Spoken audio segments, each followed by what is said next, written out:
Hello ladies and gentlemen, SeKo Starcraft bringing you another one of his strategy and analysis games. I had a new friend of mine, Gonzy, here send me out one of his replays. It's a protoss, that's him down here in the bottom, versus zerg in the top left. He is a high Diamond League player, and I'm actually really happy that somebody has contacted me to send in some of the replays at this level, because I bring good replays from myself in kind of the toilet of StarCraft down in the the very bottom levels that are possible. And I can always get pro replays for people at the very top.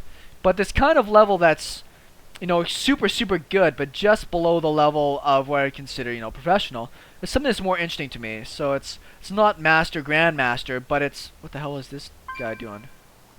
Oh, give me a break there. I don't care about my achievements at all. Leave me alone, BattleNet. Not too sure what that scout was about. Maybe just seeing if there was a probe down there early on.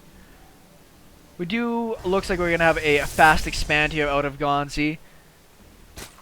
And we'll see if a JuhTai here wants to throw down a pool first or go straight for the greedy. On this map, I think it'd be worthwhile to get the pool first. It's too common to see protoss go for cannon rushes, even low ground cannon rushes into the top, that going for the hatch first is generally not recommended. Back to people at the Diamond League level, and somebody like Gonzy setting in this stuff, these are people that have great strategy, great planning, but that have the mechanics at a high enough level that they're not losing because of just stupidity or bad plays. There is a forge going down, but we see that right now JuhTai does have an overlord in place. Now this is really important, whether or not you know there's a forge here. Is your second overlord should babysit your hatch. And unless you're going to be going for some sort of actual cannon rush, it doesn't serve you much good to sit down here and attack a hatchery. You can get in a little bit of damage, but it's so minimal that you'd be better off sending that probe home or sending it for more scouting. There's almost no reason in my mind to think of to attack a hatchery with your starting worker there. Does have the forge down. The nexus is down before the cannon or the gateway. And Gonzy probably feels quite safe to do that, knowing that over here that hatch went down and we didn't have the pool first. If there was a pool before hatch, there is always that outside possibility that maybe 6 lings come down here and cancel this. Overlord knows exactly what's going on, but this is weird. I know a lot of Zerg players do this. Don't keep your Overlord right next to the cannon while it's making. Click on the buildings and see what's being made. It's actually, yeah, another cannon there. It won't die, more than likely, but I've seen people lose their opening Overlords to cannons, particularly back when they didn't have the speed boost. So you can lose that pretty easily. Finally getting our first gases back down this side. Oh, that's so close. 2 more shots and it was dead. So he's lucky to get away with that thing alive there. Next is about to finish off. Back at this side, we have nothing but production of drones. We do have our first gas down. At 27 workers, sorry, 27 supply, which is a little bit high. Sorry, high. Generally, I'm seeing a lot of players getting that around somewhere around 30 to 40 even. Just because if you know that your opponent is over here just getting up a ton of macro. As a Zerg player, what's most important to you is to be better at macro. So if you know that Nexus is going down, even if you see 2 gateways, for the most part you would just want to keep focusing on the worker supply, getting out extra queens, and then using that to beat back any type of aggression that's coming at you. Third hatch is going down, and I do like what Gonzy is doing here, just getting out that handful of zealots that a lot of people don't predict in the early game. And as a Zerg player, it's nice to have those 1 or 2 overlords in the middle of the map. Sometimes they can get sniped off, but for the most part you want to know if something like this is coming at you. Either that or have a couple of zerglings ready, just to make sure. He's scouting that base, but it's very rare that we see Zerg players taking this as their 3rd base anymore. It's just too difficult to knock down those rocks fast enough. Zerglings are out just slightly late to see these zealots, and without speed, roaches, or enough zergling numbers, it looks like this hatch is probably going to get denied. While behind this, we do have a Stargate going up. And if I could think of one difference that separates people at the diamond and high platinum level from people that I play against at the the basement leagues, barely anybody in the protoss does this against me at a low level, and it can be super frustrating. And these zealots are going to return home just fine. This hatch is going to go down again. He could probably come and cancel it again. But we do have 22 legs coming out and speed finished soon. So running these guys home is probably a perfectly reasonable thing to do. He denied a little bit of zerg macro. Ooh. Made myself a little bit of an extra stiff drink. This is my third or fourth one, so. If I'm actually really, really good at making drinks. I used to be a bartender. A little bit of a supply block there for Gonzy. Really bad supply block. He hasn't even started another pylon yet. There we go. I'm actually really, really amazing at making drinks. But the problem is that, yeah. As I drink more, I can't tell what's good or bad.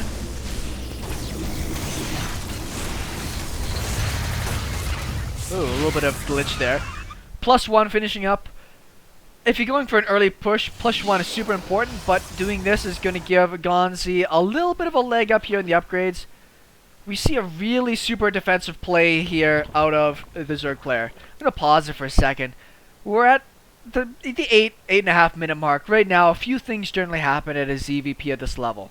If there's an expansion for both players, this is usually just wrapping up, because it usually starts somewhere around 7 minutes. Speed's usually done. And either the Protoss player is going to move up to something like 6 gates, 7 gates, and then go for a push and just kill you if you're not ready for it.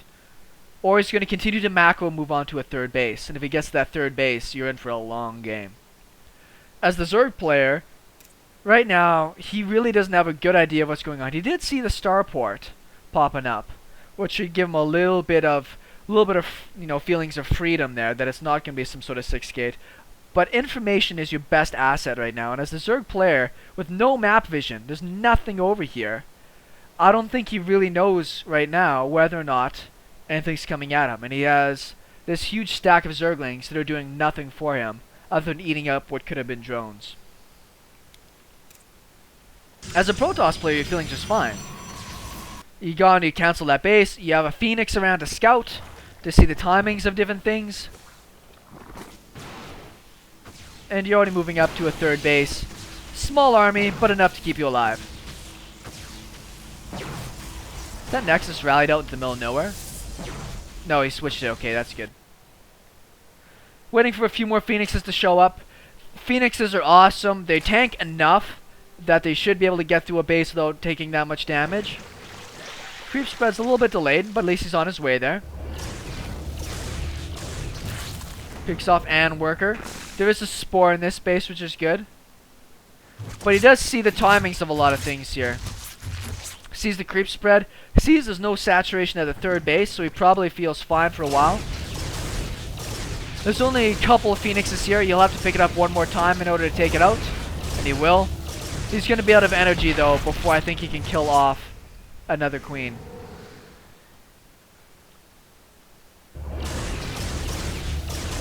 Very smart even the Zerg player. He is trying to rally all of his overlords back to his spore crawlers. You gotta be careful about these guys hanging out. Yes, they give you vision, but losing them cheaply to the Phoenixes that are out, it's really not worthwhile. Going to get up to 5 or 6 Phoenixes, and I wouldn't expect many more. And this is a very interesting choice for the Spire here out of JuhTai. His economy is not that great. He hasn't taken his other gases yet. If we look at the units tab. He's got a good chunk of workers, 60 to 49 on 3 bases. But he's not going to be able to get out the Mutalisk numbers to really dominate his opponent. But he could get out Corruptors maybe to stem it a bit. Huge bank of minerals and gas here. What has this guy got for larva? Only 6. I guess that's a good thing to pause at this point. I don't see this very often at people a little bit higher level where you have 1,800, 1,000 banked up. That's why it's good to have zerglings at the front here. Like, look, if your opponent's not attacking you, you've got all this money, what are your options? How are you going to spend your money? Either you're going to make, like, 18 Mutalisks and try to go and just win with that, or you should be taking more expansions and getting better economy out. Right now, I think JuhTai is playing too safe, when he doesn't have any reason to really think so. If he had a Zergling down here, Even if Burrow at this point would be great. Having a zergling down here to scout, and at the front, you would see that the protoss is planning to go for 3 bases. He's got almost no production right now. 3 gates and a Stargate and a Robo.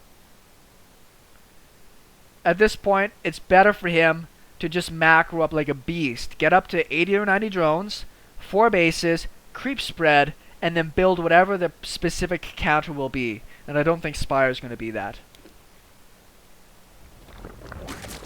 Spores are always useful, obviously, to try to cover up those spots right now so you don't lose things easily. His upgrades are chugging along, which I believe are quite a bit better than what our opponent has. Upgrades. Well, they're even right now. Production-wise, they have the double upgrades happening on this side, whereas we don't have any more out of Gonzy. Looks like he's kind of forgotten about getting further ahead here. He can at least work on his armor, and he has the money to behind this, even if his Twilight Council isn't up yet. More gateways. Popping them out. This is a very risky play by Gonzy as well, because right now, he might feel pretty safe, but if, let's say for whatever reason, the Zerg player decided that he wanted to go for mass roaches and hydralisks. Just roach hydra, get those both down, get a 4th base, and push. He doesn't have nowhere near the tech available to defend that. Going up to 5 gates and 1 robo for immortals, he'd be able to do a lot of damage in that position. JuhTai's bit supply block there. His overlords did get picked off rather cheaply. So I'm very happy with Gonzy's position. I think he's in a position right now that is very weak. Like if he is attacked right now with a lot, he would just die. But these Phoenixes give him the opportunity to see everything that's going on the map and let him know that he is quite safe. Creep spread is moving, but it's not really doing anything effective yet. He needs to really get around to this other base here soon as well. Looks like we are getting 15 mutas popping out, and a couple are already finished. Hopefully he doesn't forget about these guys. Looks like his rally point was a little messed up for that one. So he does have a chunk of mutas. +1 coming on the way. But Phoenixes are faster, do more damage to light, and can shoot and scoot. That's a lot of mutas, actually. Great control here out of Gonzy. Now that he knows what's happening, I don't think the Void Rays are necessarily a great play right now. Colossus, obviously really good. But now you see that ton of mutas. This is one of those, like, I'm trying to win with mutas kind of plays. So if that's what you see, what you have to do is anticipate. I'd get a pylon at the back of each mineral line, so that way you can get down cannons if you need to. And I'd be boosting out more Phoenixes, not Void Rays. If you can get up a giant pile of Phoenixes, they're just going to slaughter through this. And this is such a huge investment here out of JuhTai, even if he does have a pretty good bank. Pretty smart cancel on most of those things. Will do just fine. But he doesn't have any area of effect. He doesn't have Archons, he doesn't have Storms. And his Phoenix numbers is really low right now. I would even consider maybe throwing... Oh, he does have the 2 starports. That's good. Keep pumping out Phoenixes, 2 at a time. So when these things are ready, it's about good control. And you should be able to deflect them alright. We actually have a Baneling nest coming down, which is quite strange. Little surprised to see that. I mean, sometimes it's effective if you want to do Baneling bombs, if you're playing in 2012. Or you want to go for some sort of bust. Lots of lings. They're about to be 2-2. +3s on the way. Great upgrades. Ooh. Pulse Crystals. Huge fan. One of his Phoenixes there. The problem, sometimes you make a second production facility and you don't get your rally points correct. It's a very important thing to pay attention to. I think there's only 1 forge right now. Yeah, there's only 1 forge for our Protoss player, and on 3 bases, would have liked to have seen him get down 1 more, just so we can really keep ahead on that. Is that all of his mutas? Can't be. Yeah, it is. We actually lost more than I thought he did. Picking up the pylon's not that big of a deal, but shooting down these probes is really good. Some stalkers warping in, but there's already going to be a ton of worker damage happening here. Got himself probably 6 or 7 at least. Good number of Phoenixes, 2 at a time. +2 air weapons on the way. You might be able to intercept these actually really, really good. These Phoenixes can't stand toe-to-toe with this. There is the Ultralisk Cavern that I saw going down for the Protoss player. Saw Protoss Zerg player. It's not too often I see the Zergs want to go into Ultralisk against Protoss, because if you do, the Protoss can hard counter it. The problem right now for Gonzy, I'm going to pause again for a second, is that he doesn't know that that's coming. He doesn't even know that the Hive Tech is down. He didn't even see the other Evolution Chamber. So right now the Zerg player is making a massive tech switch, almost maxing out on Ultras, and going to have all of his upgrades ready for this.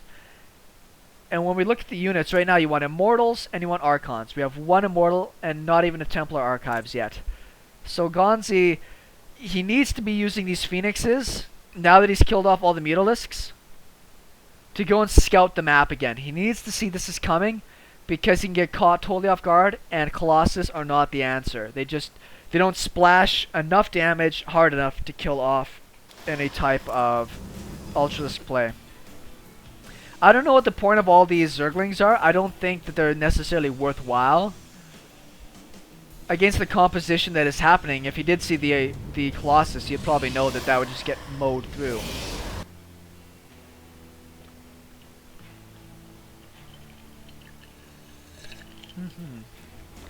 So, Zerg player is maxed. You're maxed. It's at the 18-minute mark. You're split across the map. What do you do now? Now is when you should max out your tech. I'd get down that Greater Spire. It's not that expensive in the grand scheme of things. Get down your pathogen glands. Move some of your workers out of your main that are useless. And get ready for an ultra late game. You've got an army that's going to give you map control. Go take more bases. And plan out how you're going to deal with this. A maxed out Protoss army, in most cases, is going to be better than a maxed out Zerg one. It's just the Zerg's ability to remax that's so important. The Zerglings do get a pretty good surround, but it is keeping the Ultralisks from getting on top of this army.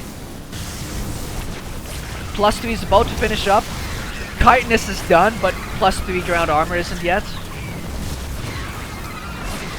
Storm is on the way now, and Blink. I do like the Zealots. The Zealots will at least buy you a bit of time. Gotta kill off those Banelings. JuhTai just traded like 60 supply worth of stuff to try and do that. Once again, I don't think the Zerglings were that effective. If he had ran around the army and trapped it while his Colossus came in from the front, might have worked out better. Oh, nice pickup there from Gonzy. That was super Gosu. Once again, Colossus just aren't that good against Ultras. Though he does get himself in a great position. And there's this huge bank of minerals, but he doesn't have the gas he needs. That's why taking those extra bases and getting that gas production is so important. He needs gas-heavy units right now. He needs to get out, say, Corruptors and Broodlords. It's very worthwhile for Gonzy to pick off gas workers, because it's very likely that it might forget to replenish those. And that's the thing that's really keeping JuhTai away from being able to take this map well. Doesn't need to get down that next nexus, because his main is empty, and he's got a lot of probes doing nothing good right now. Now he's finally getting into scouting needs with all this. Wow, that's a lot of workers just doing nothing.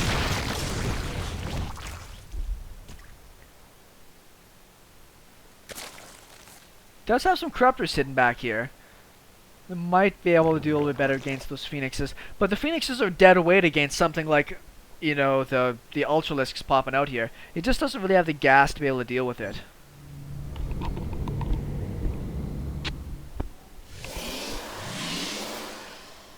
Would have been nice to see more upgrades going along here now from Gonzy. And he's pretty starved right now for resources, and he does need to get down that other base. It's a priority for him. But I'm sure he's quite worried that the Zerg player has this huge bank that he does, and just comes back at him again. If he could knock down this wall, obviously he'd have the opportunity to be able to probably take out most of this with the Zergling run by. There goes down a base finally for JuhTai. Now, you got a weird spot here with these Phoenixes. They all got full energy, and they're not doing anything good for you right now. The Zerg player is very unlikely to go back into mutas, so what can you really do with these Phoenixes? I think what's most important is to just get map awareness. It is 0-1 versus 0-2. Finally have the Immortals. We do need more Archons in this mix. They do great splash damage against all these Zerglings.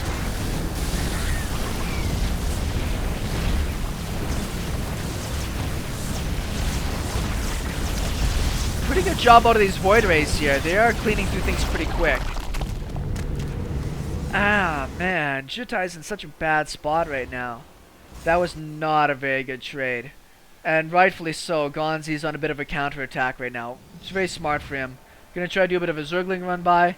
I do like the War Prism. I think it's a bit delayed. I'm sure he could have came in here and dumped the Zealots and let them run in to go after some tech and thrown the Zerg player really far out of position.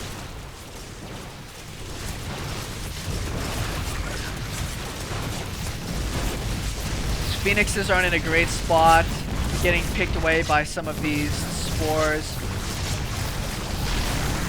Not much anti-air here though, so he'll carve through that pretty fast, the amount of Void Rays he has.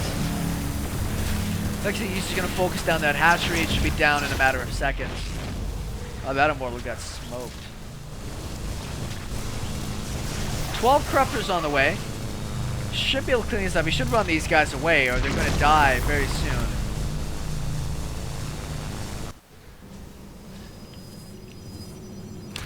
Good Zergling run by. Good awareness from Gonzy. He does block his ramp at least, so he can sacrifice that base if he's not going to sacrifice his production. The Zealots do get by. They carve down the wall. They get another hatchery down. Zealots are so cheap for the Protoss in the late game. Even in PvP, the late game compositions we see out of a lot of Protoss players are very, very Zealot high. Unfortunately, the upgrades are far superior for the Zerg player. And it's just that Gonzy doesn't have the opportunity right now to really get the upgrade lead he wants. He doesn't have the economy for it.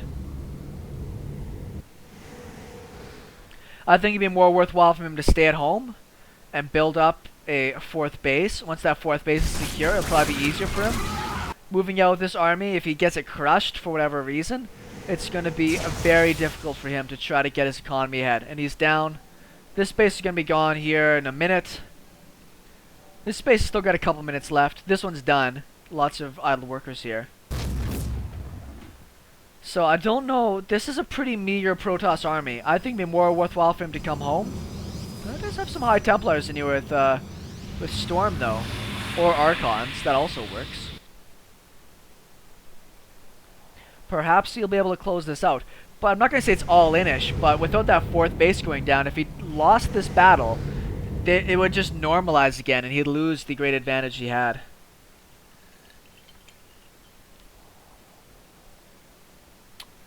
I think there's the opportunity for the Zerglings to run by there, actually. Spore Crawler chugging away, killing what he can.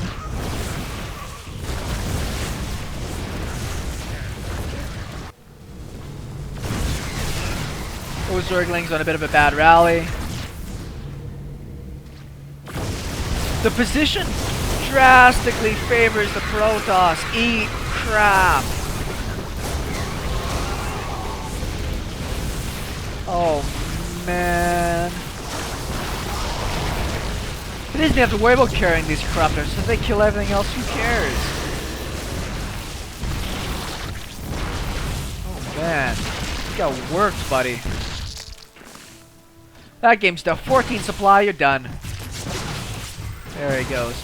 He can GG out of that. That was a pretty straightforward game. That's worth a GG.